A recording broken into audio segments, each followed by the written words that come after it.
Perang Badar. 17 Ramadan, tahun kedua Hijriah.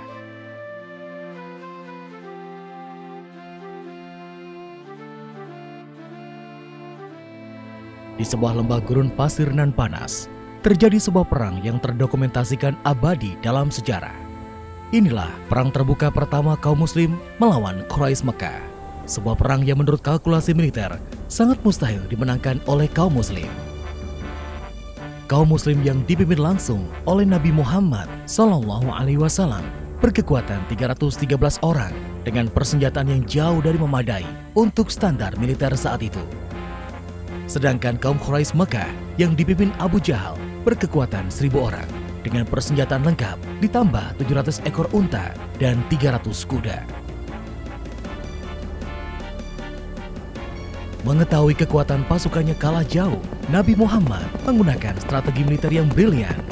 Pasukannya mendekati lembah Badar, menduduki beberapa sumber air dan menimbun sumur-sumur yang tersisa. Strategi ini berhasil. Kaum muslim berhasil mendikte langkah pasukan Quraisy Mekah agar mendekati lembah Badar melalui jalan yang telah ditentukan. Malam hari sebelum terjadi peperangan, terjadi hujan di daerah pasukan muslim. Ini membuat pasukan muslim merasa lebih segar dan tanah lebih padat, tidak berdebu. Esok harinya, bulan Ramadan hari ke-17 di tahun kedua Hijriah itu, akhirnya kaum muslim berhadapan-hadapan dengan Quraisy Mekah. Kaum Quraisy Mekah menghadap ke timur, melawan silaunya matahari yang mulai meninggi, seperti yang sudah direncanakan oleh Nabi Muhammad dan para sahabatnya.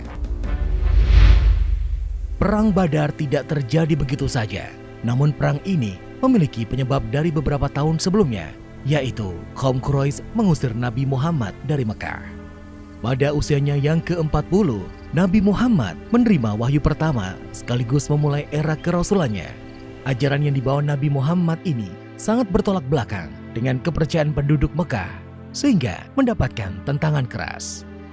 Salah satu pemimpin Mekah yang bernama Abu Jahal menjadi orang terdepan yang menentang Nabi Muhammad. Nabi Muhammad mempunyai paman, yaitu Abu Thalib, yang dihormati para penduduk Mekah. Ketika Abu Thalib masih hidup, Abu Jahal dan pemimpin Mekah lainnya lebih banyak membujuk Nabi agar tidak menyebarkan agama baru yang dibawanya. Mereka tidak berani berlaku kasar kepada Nabi. Kaum musyrikin Mekah ini risau dengan dakwah Nabi. Meskipun ketika itu, penduduk Mekah yang menjadi pengikut Nabi masih bisa dihitung dengan jari. Sepeninggal Abu Thalib, Abu Jahal dan kaum Quraisy lainnya tidak lagi mendapatkan penghalang untuk meneror Nabi Muhammad. Berbagai serangan yang cenderung kasar diterima oleh Nabi Muhammad. Setelah tidak bisa menghentikan dakwah Nabi dengan teror, Abu Jahal merencanakan pembunuhan kepada Nabi Muhammad untuk menghindari tanggung jawab tunggal. Abu Jahal membawa perwakilan dari seluruh klan yang ada di Mekah.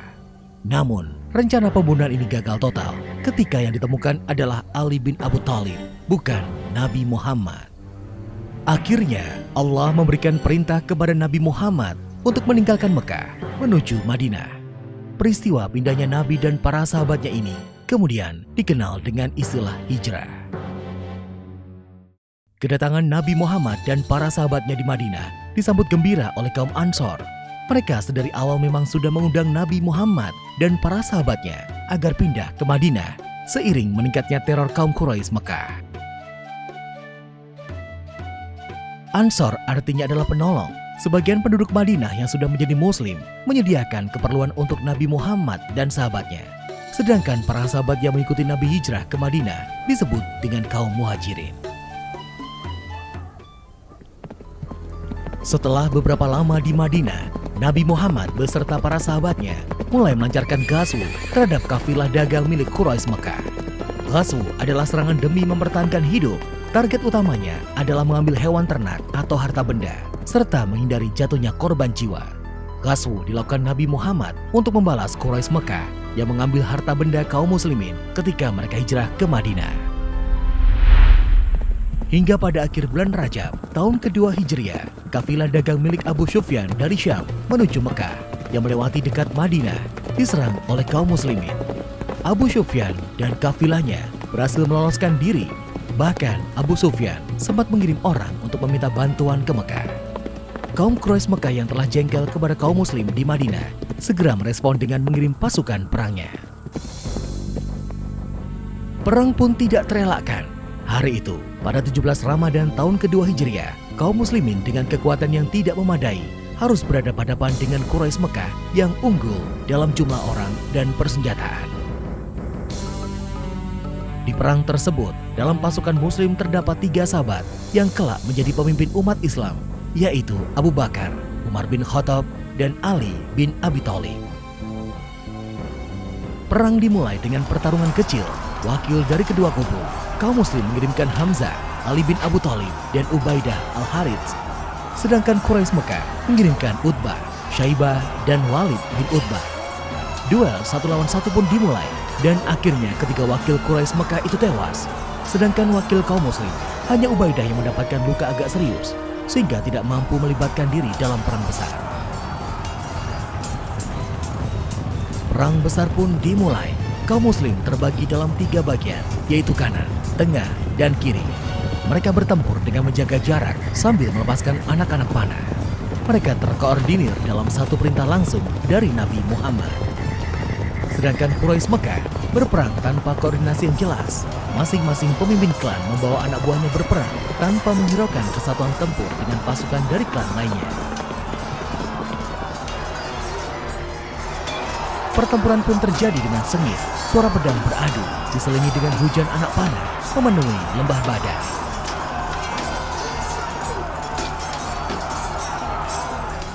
Pasukan Quraisy Mekah akhirnya tercerai-berai dan berhasil dipukul mundur oleh pasukan muslim. Quraisy Mekah menderita kerugian yang amat besar. Banyak pemimpin klan dari Mekah yang tewas dalam perang tersebut, termasuk Abu Jahal dan Umayyah. Meskipun menang telak, Nabi Muhammad melarang kaum muslim melakukan pembantaian. Mereka yang terluka mendapatkan perawatan, sedangkan tawanan perang diperlakukan dengan baik. Kemenangan dalam perang Badar ini membuat kaum muslim semakin diperhitungkan sebagai kekuatan baru di Jazirah Arab, dan sekaligus memperkuat otoritas Nabi Muhammad sebagai pemimpin dari berbagai golongan yang ada di Madinah ketika itu. Perang Uhud. Gunung Uhud namanya terdokumentasikan secara epik oleh sejarah sebagai bagian dari perjuangan Nabi Muhammad SAW dan para sahabatnya menghadapi kaum Quraisy. Bulan Syawal tahun ketiga Hijriah, gunung ini menjadi saksi bagaimana akhir dari sebuah perang bisa memberi pelajaran berharga bagi kaum muslimin. Setahun sebelumnya, pertempuran pertama kaum muslim melawan Quraisy Mekah terjadi di lembah Badar. Perang tersebut membuat Nabi Muhammad tidak hanya dikenal sebagai pemimpin agama, tetapi juga ahli strategi perang yang mumpuni. Abu Sufyan, salah satu pemimpin Quraisy Mekah, segera melakukan persiapan besar-besaran demi pembalasan. Tokoh Quraisy ini sangat terpukul atas kekalahan di lembah Badar, sehingga melakukan persiapan yang benar-benar matang. Bukan hanya pasukan infanteri yang dipersiapkan, tetapi juga pasukan berkuda atau yang dikenal sebagai kavaleri. Sebanyak 3.000 infanteri dipersiapkan oleh Abu Sufyan. Sebagian dari pasukan infanteri tersebut dilengkapi dengan baju besi. Dalam waktu yang singkat, Abu Sufyan berhasil mengumpulkan pasukan yang terdiri dari 3.000 infanteri dan 200 kavaleri. Dan sekarang mereka pun menuju Madinah. Bukan hanya pasukan yang besar dan bersenjata lengkap, Abu Sufyan juga membawa pakar strategi perang berpengalaman, Khalid bin Walid. Abu Sufyan tidak lupa membawa Hubal, berhala atau tuhan kaum Quraisy Mekah yang paling besar. Tidak ingin mengulangi kesalahan yang sama seperti di perang Badar, kini pasukan Quraisy Mekah mengambil jalan di dekat sumber-sumber air. Mereka mengambil tempat perkemahan di lembah Sabkah, sebuah tempat yang memiliki 2 mata air. Sementara itu, Madinah dalam kondisi yang tenang, tidak ada aktivitas militer karena penghuninya belum mengetahui bahaya yang sudah mendekat. Ketenangan itu berakhir ketika seseorang yang diutus paman Nabi, Abbas, datang membawa surat dari Mekah. Nabi dan para sahabat akhirnya menyadari bahwa bahaya telah sangat dekat. Nabi segera mengirim orang untuk mengintai gerak-gerik pasukan musuh yang berkemah di lembah Sabkhah. Pada tanggal 6 Syawal tahun ketiga Hijriah, setelah memastikan keberadaan posisi musuh, Nabi Muhammad dengan para sahabatnya segera menyusun rencana menghadapi pasukan dari Mekah tersebut. Melihat kekuatan musuh yang lebih kuat dan terlatih daripada yang dihadapi dalam perang Badar, Nabi Muhammad mengusulkan agar menunggu musuh masuk ke Madinah dan melawan mereka dengan cara perang kota. Cara ini akan membuat musuh terjebak dalam kelompok-kelompok kecil sehingga lebih mudah dihadapi daripada melawan mereka di tempat terbuka. Namun, kaum muslim masih dihinggapi euforia dari kemenangan di lembah Badar. Beberapa sahabat mengusulkan kepada Nabi agar menyambut musuh di luar kota Madinah. Setelah mendengar usulan tersebut, Nabi Muhammad masuk ke rumah dan keluar dengan memakai baju zirah dan menyiapkan senjata. Melihat sikap Nabi, para sahabat terkejut. Mereka pun saling berbicara satu sama lainnya dan merasa telah membangkang terhadap perintah Nabi. Para sahabat kemudian meminta Hamzah menyampaikan bahwa mereka tunduk kepada segala keputusan Nabi. Hamzah sengaja yang diminta karena beliau adalah paman Nabi. Nabi pun menjawab bahwa dirinya bukanlah seorang Nabi jika menanggalkan baju zirah dan senjatanya sebelum perang dimulai. Pasukan muslim yang dipimpin langsung oleh Nabi Muhammad segera bergerak menyongsong musuh di pegunungan Uhud. Nabi Muhammad memimpin 1000 infanteri dan 50 pemanah, kekuatan yang sebenarnya masih jauh tidak sebanding untuk mengimbangi pasukan Abu Sufyan. Bergerak meninggalkan Madinah, pasukan muslim mulai dilanda perpecahan. Abdullah bin Ubay ibnu Salul dan 300 pasukannya memutuskan kembali ke Madinah. Dia beralasan karena musuh tidak kunjung dijumpai. Selain itu, dia menganggap melawan di dalam kota lebih baik daripada di tempat terbuka. Dengan perginya Abdullah bin Ubay ibnu Salul dan 300 prajuritnya, maka kekuatan infanteri pasukan muslim tinggal 700 orang. Situasi ini semakin mengkhawatirkan, mengingat ada 3.000 infanteri yang akan mereka hadapi. Berkurangnya jumlah pasukan ternyata masih terus berlanjut. Nabi Muhammad memerintahkan beberapa orang untuk kembali ke Madinah seperti Abdullah bin Amr, Zaid bin Sabit, dan Usamah bin Zaid karena usia mereka yang terlalu belia. Namun, beberapa pemuda yang terbilang belia memaksa bertahan dan turut serta dalam pertempuran, seperti halnya Rafi bin Khudaits yang diizinkan Nabi tetap ikut karena posisinya sebagai pemanah. Hingga kemudian sampailah pasukan muslim di pegunungan Uhud. Nabi Muhammad melihat sekelilingnya dan segera mengatur strategi. Nabi Muhammad menempatkan 50 pemanah di sebuah bukit di pegunungan Uhud sebagai pelindung infanteri yang berada di bawahnya. Para pemanah ini diharapkan akan mengacaukan konsolidasi pasukan Quraisy yang jumlahnya lebih dari 3 kali lipat pasukan muslim. Nabi Muhammad memberikan pesan penting kepada pasukan pemanah tersebut bahwa mereka jangan sampai meninggalkan posisinya dalam situasi apapun. Apakah pasukan di bawah mereka menang atau kalah, pasukan pemanah harus tetap siaga di posisinya. Dan perang pun sudah diambang mata seiring pasukan Quraisy Mekah yang semakin dekat. Perang pun semakin mendekat. Pasukan muslim yang dipimpin langsung oleh Nabi Muhammad membentuk formasi tempur di Gunung Uhud. Pasukan Quraisy Mekah tidak menduga bahwa mereka akan bertemu pasukan muslim di Gunung Uhud. Dua kekuatan sudah saling berhadap-hadapan. Sesuai tradisi bangsa Arab, mereka akan saling mengirimkan wakilnya dalam duel 1 lawan 1. Duel antara wakil dari pihak pasukan muslim dan pasukan Quraisy berlangsung sangat menegangkan. Hasil dari duel tersebut sedikit banyak akan mempengaruhi mental dari pasukan yang diwakilinya.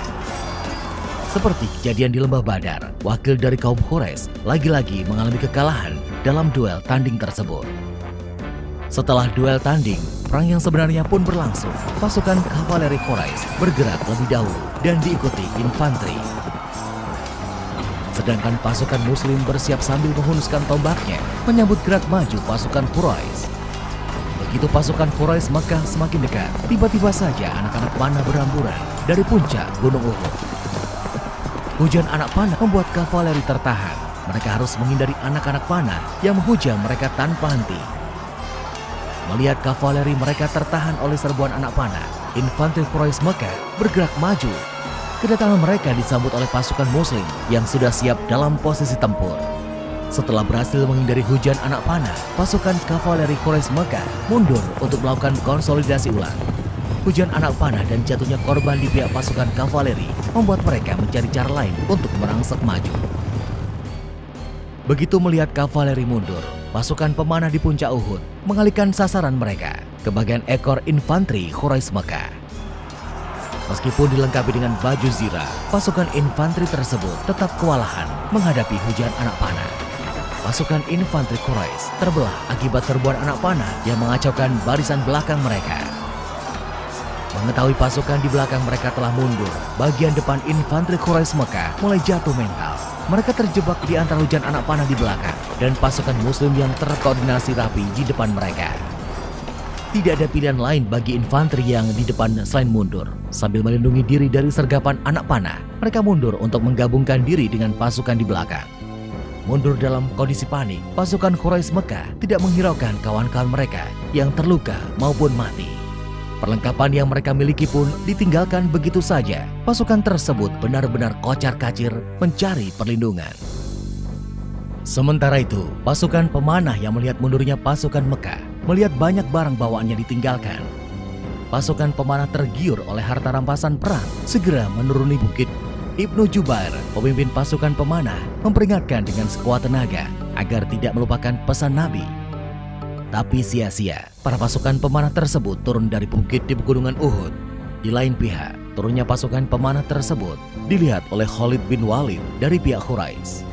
Nalurinya sebagai ahli strategi perang berpengalaman segera bicara. Dia melihat pasukan Nabi Muhammad telah melakukan kecerobohan dalam posisinya yang sudah unggul. Khalid bin Walid yang melihat peluang pun melakukan serangan balik. Dia membawa kavalerinya bergerak melingkar ke belakang Gunung Uhud. Kemenangan pasukan muslim yang sudah di depan mata itu berubah menjadi bencana ketika secara tiba-tiba kavaleri yang dipimpin Khalid bin Walid menyerang dari belakang. Serangan tidak terduga itu membuat pasukan muslim kalang kabut. Situasi semakin parah setelah pasukan infanteri Quraisy Mekah menyerang dari depan. Pasukan muslim pun terkepung di kaki Gunung Uhud. Di tengah kepanikan tersebut, para sahabat masih memikirkan keselamatan Nabi Muhammad. Beberapa di antara mereka menjadi perisai hidup bagi keselamatan Nabi. Mereka gugur, syahid dengan tubuh penuh anak panah. Namun pengorbanan mereka tidak sia-sia. Nabi Muhammad berhasil selamat dari kepungan tersebut. Bertempur tanpa koordinasi, pasukan muslim menderita korban yang cukup banyak. Salah satu korban tersebut adalah Hamzah bin Abdul Muthalib, paman dari Nabi. Korban yang jatuh di pihak Quraisy Mekah pun terbilang banyak, meskipun tidak sebanyak yang diderita pasukan muslim. Setelah bertempur beberapa saat lamanya, pasukan Quraisy memutuskan mundur dan kembali ke Mekah. Setelah perang usai, Nabi mensolatkan dan memakamkan para sahabat yang gugur syahid di Gunung Uhud. Nabi sendiri mengalami luka-luka yang cukup parah. Situasi kacau akibat kelalaian yang dilakukan oleh sebagian pasukan muslim memberikan mereka pelajaran berharga tentang pentingnya persatuan dan kepatuhan pada perintah pemimpin dalam sebuah peperangan. Hari itu juga, pasukan muslim dan Nabi Muhammad kembali ke Madinah.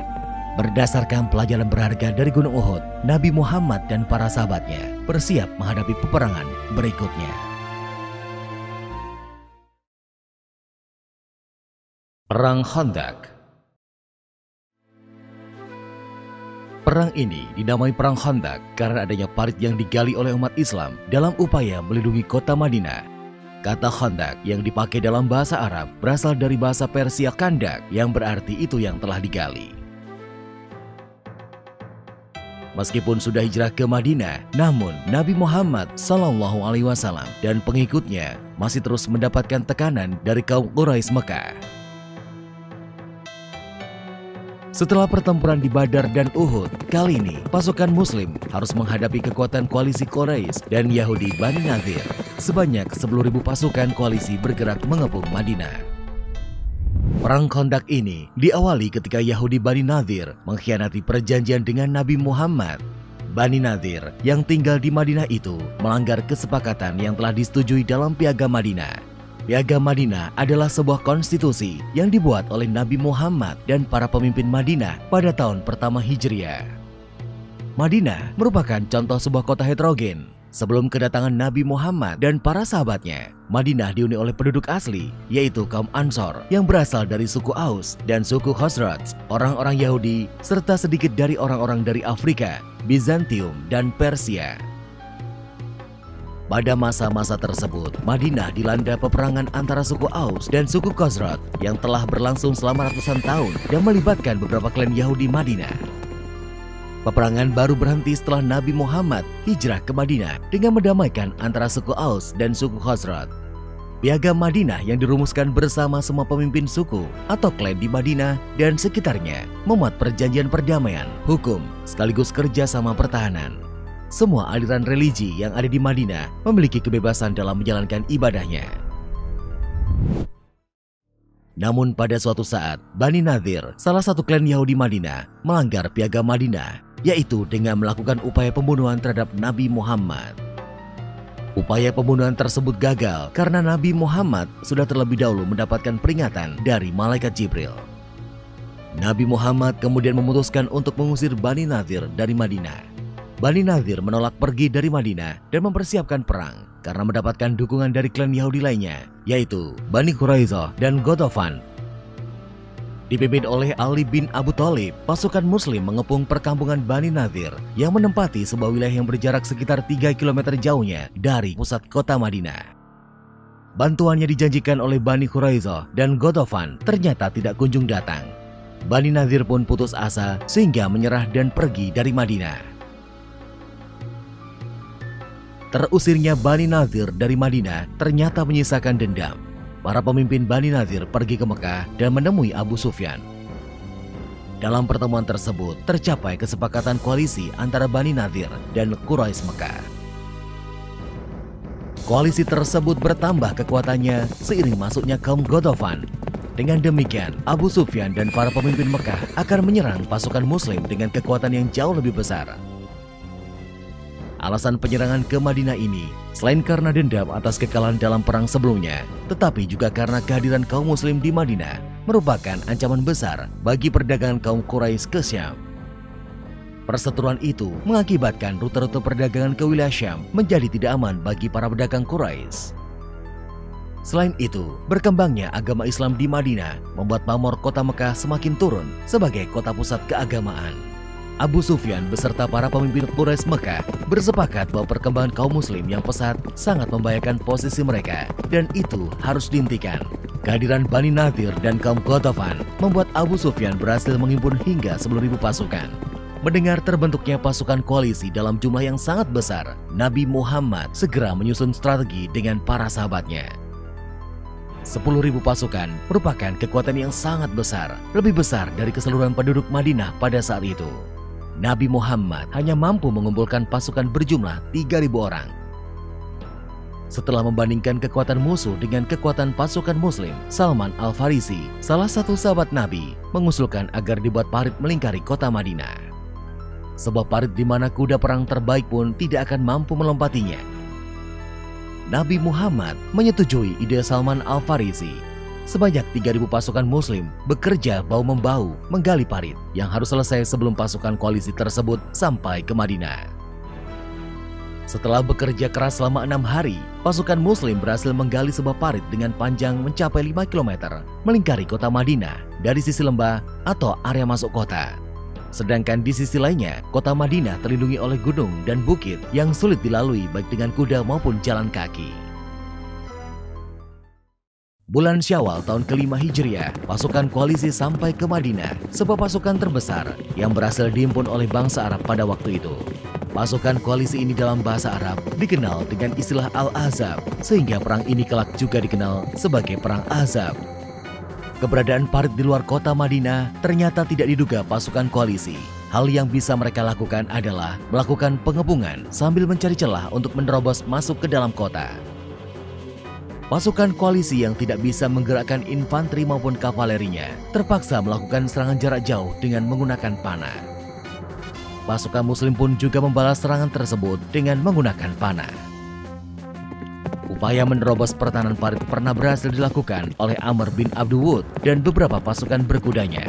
Namun, sesampainya di dalam kota, mereka harus menghadapi Ali bin Abi Thalib beserta pasukan berkudanya. serangan Amr bin Abdul Wud berhasil diatasi oleh Ali bin Abi Thalib. Beberapa pasukan berkuda koalisi lainnya berusaha melompati parit, namun gagal dan berhasil dihabisi oleh pasukan Muslim. Berhari-hari dan berminggu-minggu, pasukan koalisi tersebut mulai mengalami perpecahan. Kaum Yahudi menolak untuk bertempur di hari Sabat, sedangkan Abu Sufyan memaksa mereka untuk tetap bertempur. Abu Sufyan yang merasa dikhianati oleh Yahudi membuat koalisi tersebut menjadi tidak solid lagi.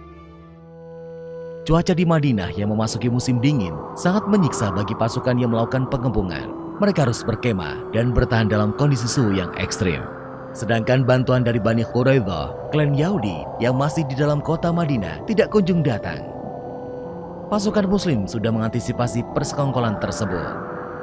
Setelah hampir 1 bulan lamanya melakukan pengepungan, badai angin gurun melanda perkemahan pasukan koalisi. Cuaca dingin dan badai angin tersebut membuat pasukan koalisi semakin menderita. Tidak ada pilihan lain, mereka pun memutuskan mundur. Mendengar pasukan koalisi tercerai-berai dan mundur, Nabi Muhammad mengutus Hudzaifah untuk melihat kebenarannya. Pasukan koalisi yang mundur itu tidak sempat membawa peralatan tempur mereka. Mereka kocar-kacir dan meninggalkan medan pertempuran dengan tergesa-gesa. Perang selama sebulan penuh itu menimbulkan korban jiwa sebanyak 20 orang dari kedua belah pihak. Pada tanggal 7 Zulqa'dah, pasukan Muslim kembali ke kota Madinah.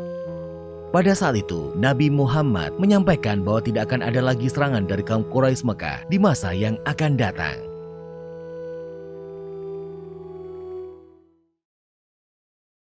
Perang Mu'tah.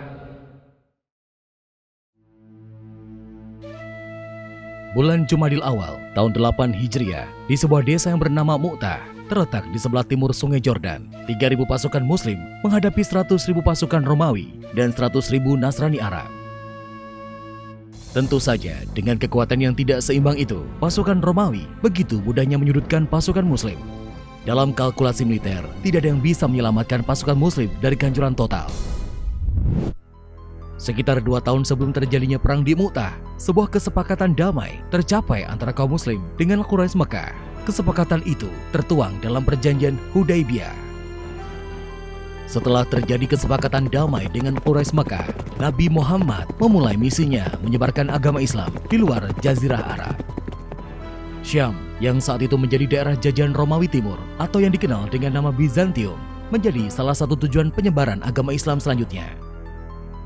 Nabi Muhammad mengutus Al-Harits bin Umair Al-Azdi menyampaikan surat kepada Gubernur Syam yang isinya ajakan untuk memeluk agama Islam. Gubernur Syam tersebut menolak ajakan Nabi Muhammad karena bangsa Arab dianggapnya tidak sebanding dengan Kekaisaran Romawi Timur. Bukan hanya penolakan, Gubernur melakukan tindakan yang melanggar kode etik diplomasi dengan membunuh utusan Nabi Muhammad. Menyikapi hal tersebut, Nabi Muhammad mempersiapkan pasukannya untuk melakukan aksi militer di Syam. Nabi Muhammad berpesan sebelum berangkat, pemimpin pasukan adalah Zaid bin Harithah. Jika dia syahid, penggantinya adalah Ja'far bin Abi Thalib. Jika ia syahid, penggantinya adalah Abdullah bin Rawaha. Dan jika dia syahid juga, maka pasukan muslimin harus mengangkat salah satu dari mereka untuk menjadi pemimpin. Dipimpin oleh Zaid bin Harithah, pasukan Muslim bergerak meninggalkan Madinah menuju ke Syam, hingga akhirnya sampai ke daerah Ma'an. Sambil menunggu informasi dari Telik Sandi, pasukan Muslim berkemah di Ma'an, sebuah daerah yang sudah masuk kekuasaan Syam. Sementara itu, 100.000 pasukan Romawi yang dipimpin Heraklius sudah sampai di sebelah utara daerah Ma'an dan bersiap menyambut kedatangan pasukan Muslim. Informasi kedatangan Heraklius bersama 100.000 pasukannya sudah didengar para pemimpin pasukan Muslim. Selama 2 hari, mereka berkemah di Ma'an dan menyusun strategi menghadapi musuh dengan kekuatan berlipat-lipat. Musuh yang mereka hadapi bertambah lagi ketika Telik Sandi menyampaikan bahwa bukan hanya pasukan Romawi yang datang.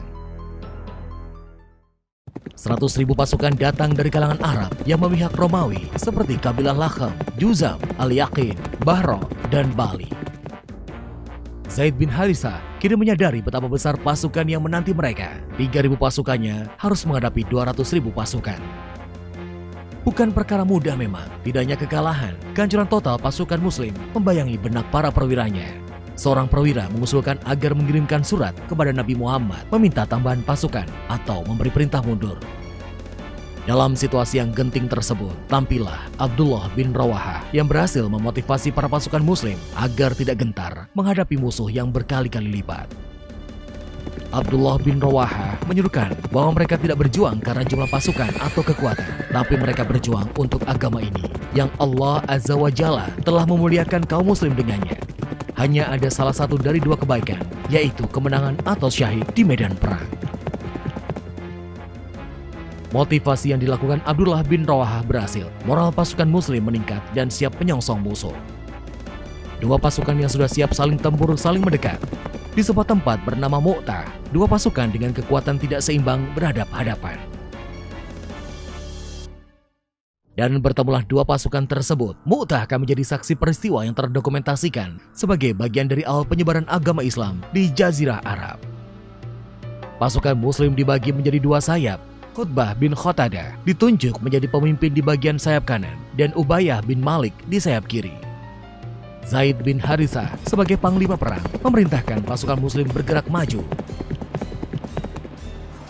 Di bagian sayap kanan, pertempuran berlangsung sengit dan terjadi duel di atas kuda antara Qutbah bin Qatadah melawan Malik bin Zafilah, komandan pasukan Romawi. Qutbah bin Qatadah berhasil mematahkan perlawanan Malik bin Zafilah sehingga membuat salah satu sayap pasukan Romawi kehilangan pemimpinnya. Namun, pasukan Romawi dalam jumlah yang sangat besar semakin menekan pasukan muslim. Situasi kritis mulai melanda pasukan muslim. Situasi semakin genting seiring gugurnya Zaid bin Harithah. Kepemimpinan kemudian dilanjutkan oleh Ja'far bin Abi Thalib. Kalah dalam jumlah membuat pasukan muslim mulai tersudut. Dalam situasi kritis ini, Ja'far bin Abi Thalib gugur. Kepemimpinan pasukan muslim selanjutnya diteruskan oleh Abdullah bin Rawahah. Pasukan muslim sekali lagi harus kehilangan panglima perangnya seiring gugurnya Abdullah bin Rawahah. Para perwira harus mengambil keputusan cepat dan tepat menentukan panglima yang baru. Keputusan mereka jatuh kepada Khalid bin Walid. Malam harinya, ketika kedua pasukan kembali ke perkemahan, Khalid bin Walid melakukan strategi dengan menukar posisi pasukannya.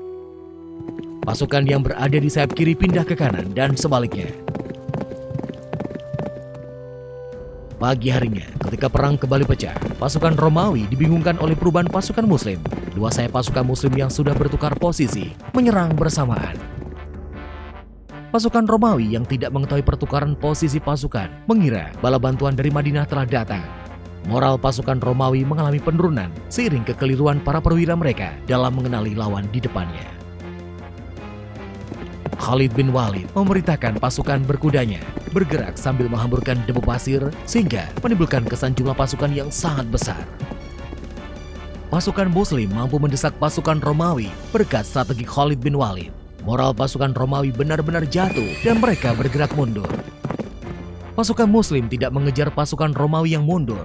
Khalid bin Walid berpikir, jika diteruskan dengan mengejar pasukan Romawi, maka ada kemungkinan para perwira Romawi pada akhirnya akan menyadari strategi yang digunakan pasukan muslim dan mampu menyerang balik dengan kekuatan yang jauh lebih besar.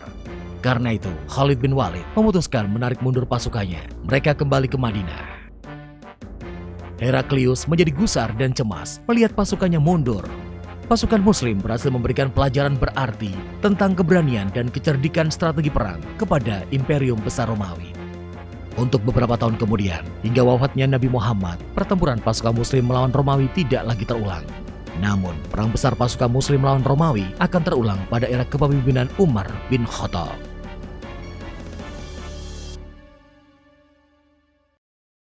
Fathu Mekah, pembebasan kota Mekah.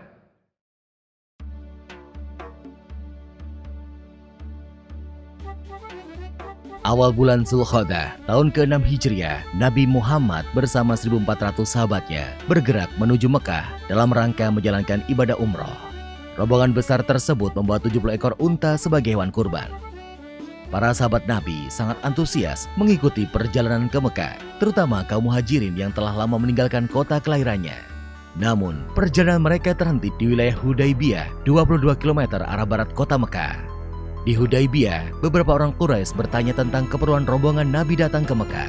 utusan Nabi Muhammad menjelaskan bahwa kedatangan mereka bukan dalam rangka penyerbuan, tetapi untuk menjalankan ibadah umroh, menyembelih kurban, dan setelah itu kembali ke Madinah.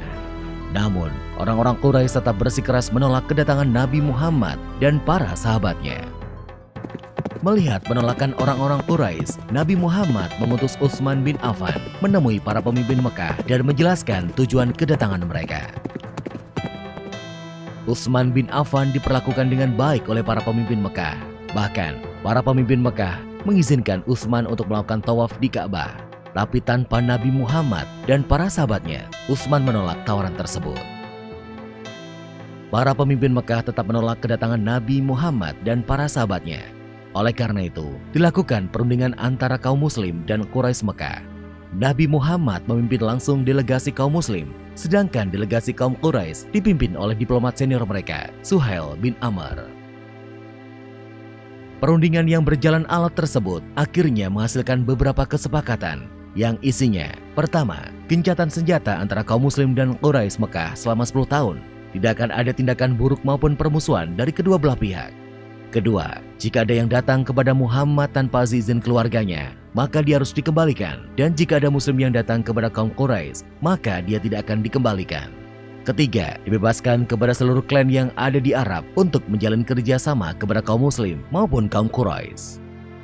Keempat, pada tahun tersebut rombongan kaum muslim belum diperbolehkan memasuki Mekah. Pada tahun berikutnya, kaum muslim baru diizinkan masuk Mekah selama 3 hari dan hanya boleh bersenjatakan pedang tanpa diunus. Kelima, perjanjian antara kaum muslim dan Quraisy Mekah didasari ketulusan dan kesediaan untuk melaksanakannya tanpa penipuan dan penyelewengan. Kesepakatan yang dikenal sebagai perjanjian Hudaibiyah tersebut dibuat rangkap 2, masing-masing untuk kaum muslim dan kaum Quraisy Mekah. Isi perjanjian yang dianggap merugikan pihak muslim itu membuat para sahabat keberatan. Namun, Nabi Muhammad berhasil meyakinkan para sahabatnya bahwa perjanjian tersebut sebenarnya sangat menguntungkan kaum muslimin.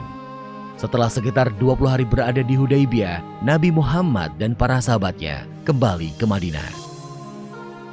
Dalam perkembangannya, seperti yang tercantum dalam isi perjanjian, 2 suku yang saling berperang, yaitu suku Khuza'ah dan suku Bakr, menjatuhkan pilihan mereka. Suku Khuza'ah bergabung ke kaum muslim, sedangkan suku Bakr bergabung ke Quraisy.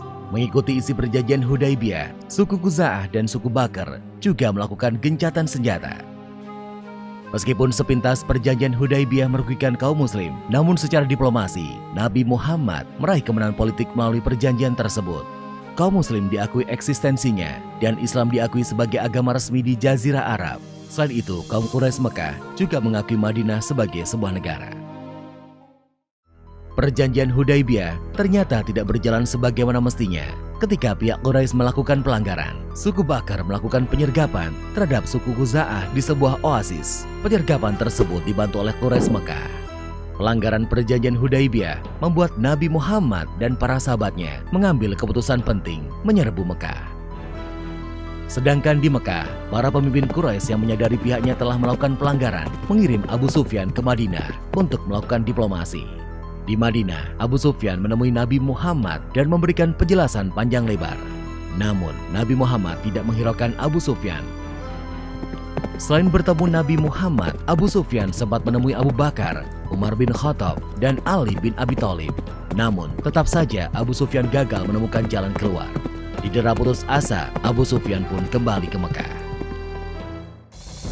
Setelah bertahun-tahun, jumlah pengikut Nabi Muhammad semakin besar. Kali ini, 10.000 pasukan muslim dengan persenjataan lengkap telah bersiap menuju Mekah.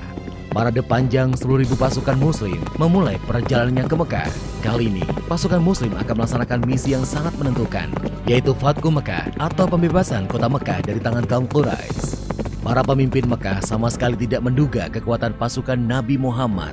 Nabi Muhammad membagi 3 pasukannya melewati jalan yang berbeda, sehingga musuh tidak bisa memperkirakan dengan tepat jumlah pasukan muslim. Ketika pasukan muslim memasuki Mekah, kaum Quraisy hanya bisa pasrah karena tidak mungkin melawan kekuatan sebesar itu. Abu Sufyan dan para pemimpin Mekah lainnya menyerah kepada Nabi Muhammad. Setelah menguasai Mekah tanpa pertumpahan darah, Nabi Muhammad mengambil keputusan yang tidak terduga dan tidak sesuai dengan tradisi bangsa Arab. Nabi Muhammad memerintahkan para pemimpin pasukannya mengucapkan Al-Yaum Yaum al-Marhamah, yang artinya adalah hari ini hari kasih sayang. Nabi Muhammad mengampuni semua penduduk Mekah dan melarang pasukannya melakukan pertumpahan darah. Hari itu, 17 Ramadan tahun ke-8 Hijriah, Mekah berhasil dibebaskan dari kekuasaan kaum Quraisy Mekah. Saat itu juga, berhala-berhala yang berada di sekitar Ka'bah dihancurkan. Pembebasan kota Mekah menjadi tonggak sejarah, tidak hanya di Jazirah Arab, tetapi juga di seluruh dunia. Nabi Muhammad tampil sebagai pemimpin yang memberikan contoh bagaimana sebuah penaklukan pusat kekuasaan musuh tanpa pertumpahan darah, sekaligus tanpa pembalasan dendam. Dalam tradisi Arab, pihak yang kalah akan menunggu giliran untuk dieksekusi. Namun, Nabi Muhammad menghapus tradisi tersebut. Pihak yang kalah telah diampuni.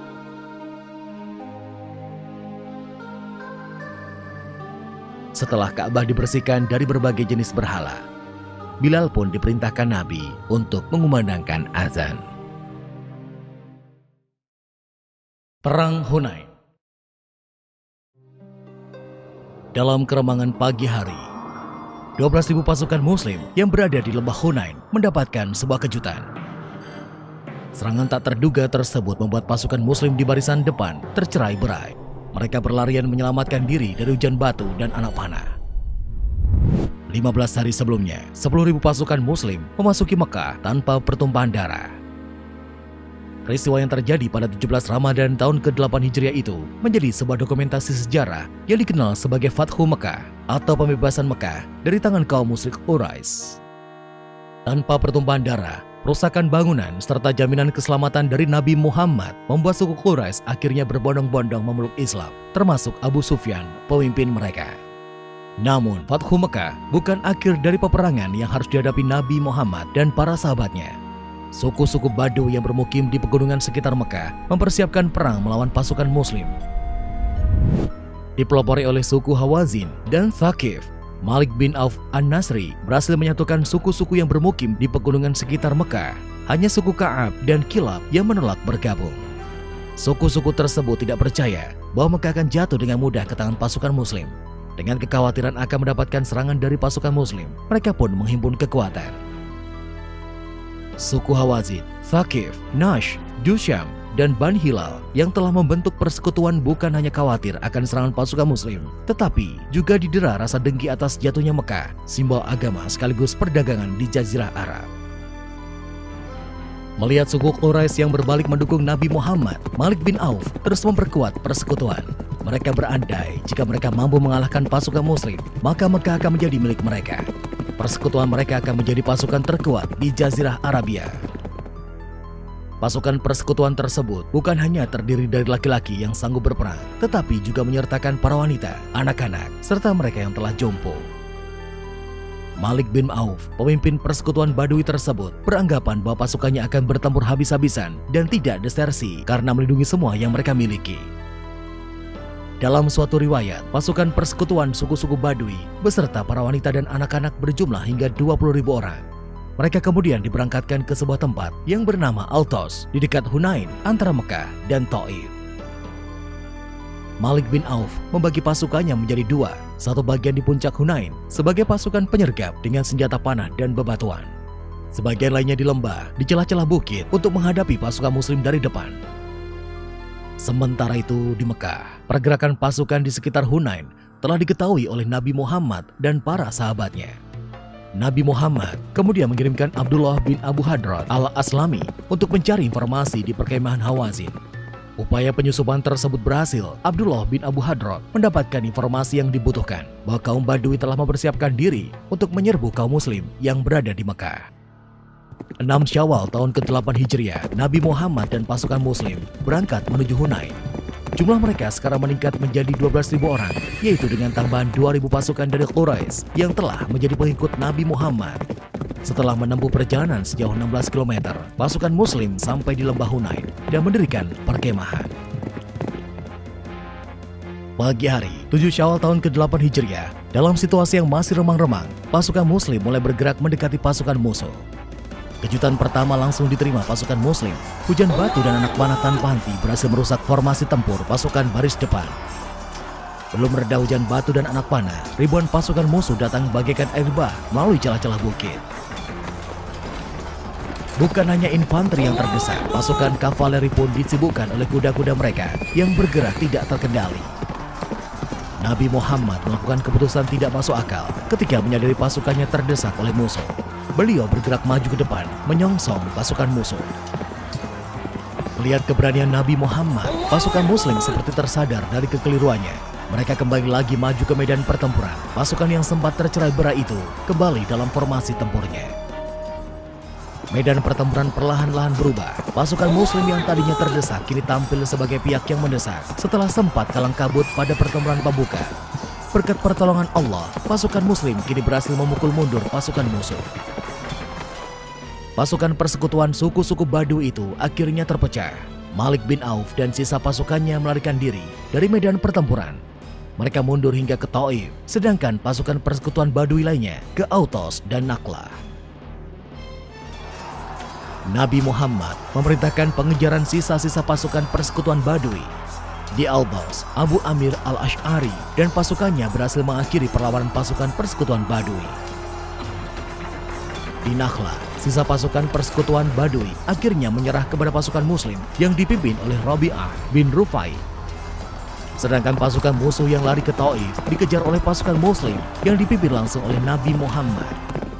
Perang di Hunain tersebut berakhir dengan jumlah korban yang tidak sedikit, baik di pihak kaum muslim maupun persekutuan suku-suku Baduy. Ribuan pasukan persekutuan yang menyerah berakhir sebagai tawanan dan dibawa ke Mekah. Keberhasilan Nabi Muhammad dan pasukannya mengakhiri perlawanan persekutuan suku Baduy semakin memperkuat posisi umat Islam di Jazirah Arab. Perang Tabuk.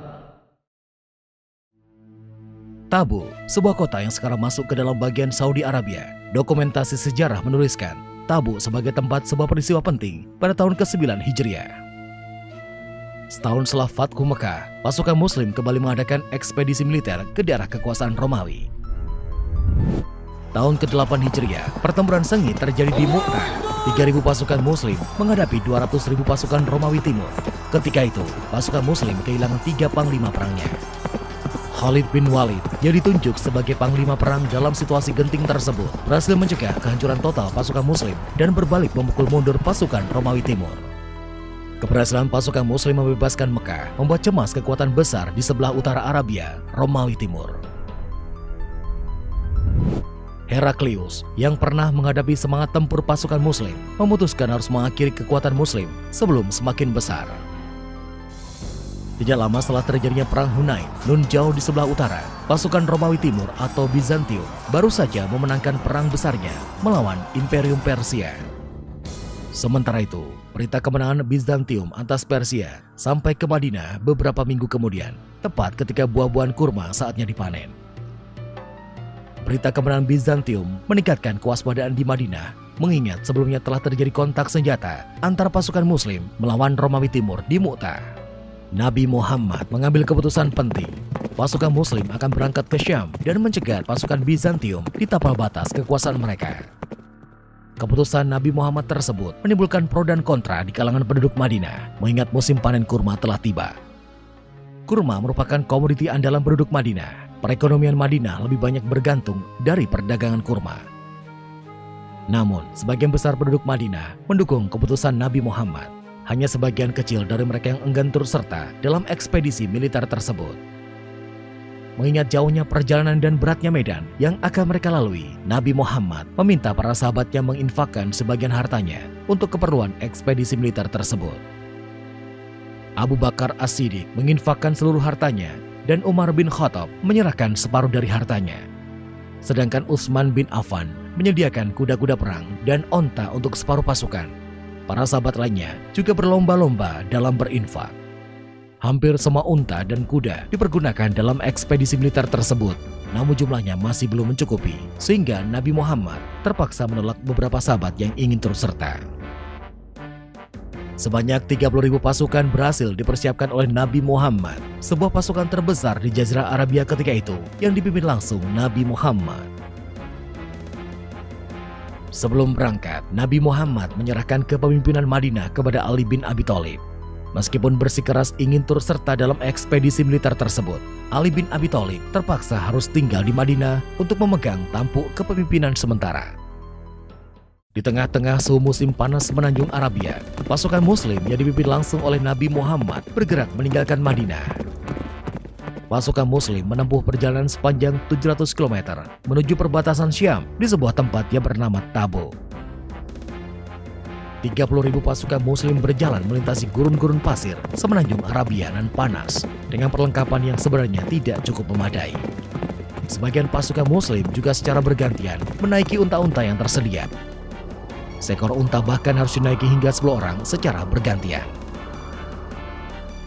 Ekspedisi militer tersebut benar-benar merupakan ujian yang berat bagi kaum Muslim. Bagaimanapun, akhirnya cuaca ekstrim gurun pasir membuat mereka mengalami tekanan yang sangat berat. Suhu panas yang semakin mendera memaksa beberapa ekor unta harus disembelih untuk makanan dan diambil airnya. Dalam perjalanan, pasukan Muslim bertemu dengan beberapa kabilah Arab. Nabi Muhammad mendatangi para kabilah tersebut dan memastikan keamanan mereka. Setelah menempuh 20 hari perjalanan, rombongan pasukan Muslim sampai di perbatasan kekuasaan Romawi, tepatnya di daerah bernama Tabuk. Pasukan Muslim sangat keheranan, tidak ada pergerakan pasukan Romawi. Beberapa pasukan Romawi yang mereka temui justru bersembunyi di dalam benteng. Nabi Muhammad kemudian memerintahkan Khalid bin Walid memimpin sebuah penyerbuan benteng Romawi. Pengepungan tersebut hanya mendapatkan perlawanan tidak berarti dari pasukan Romawi. Pasukan besar Romawi yang ditunggu-tunggu tidak kunjung datang. Nabi Muhammad menggunakan kesempatan ini untuk menemui kabilah-kabilah Arab di sekitar Tabuk. Nabi Muhammad menggunakan pendekatan diplomasi kepada kabilah-kabilah Arab tersebut. Upaya diplomasi ini berhasil membuat kabilah-kabilah Arab di sekitar Tabuk mengakui kepemimpinan Nabi Muhammad. Pasukan Romawi yang mendengar kedatangan 30.000 pasukan Muslim di bawah pimpinan Nabi Muhammad memilih mundur. Hal ini memberikan kekuatan moral yang luar biasa bagi pasukan Muslim. Setelah 20 hari berkemah di Tabuk, pasukan Muslim memutuskan kembali ke Madinah.